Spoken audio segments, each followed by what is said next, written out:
আমি চাই আমার কাছের মানুষজন, যাদের সাথে আমার ওঠা বসা, যাদের সাথে আমার থাকা, কাজ করা, এরা আনন্দে থাকুক। জীবনের বড় একটা সময় প্রতিদিন তারা কৃতজ্ঞতা স্বীকার করুক সৃষ্টিকর্তার প্রতি, তাদের সুন্দর জীবনের জন্য, তাদের পরিবারের জন্য, তাদের সুস্থতার জন্য, তাদের কর্মক্ষমতার জন্য, তাদের অনুভূতির জন্য। এবং বাকি সময়টা তারা সুন্দর একটা গোল সেট করে কাজ করুক, যেন মৃত্যুর পরও তারা স্মরণীয় বরণীয় হয়ে থাকতে পারে মানুষের জন্য কাজ করে।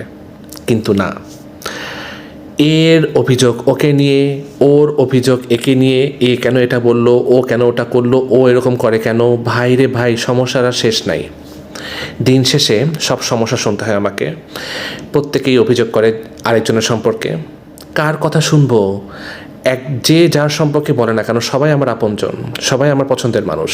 তো আমি একজন পছন্দের মানুষের কথা শুনে আরেকজন পছন্দের মানুষের উপর বিরক্ত পোষণ করব, নেগেটিভ ধারণা আনবো কেন? ভাই, সবাই একটু মানিয়ে চলো না, ছাড় দাও না।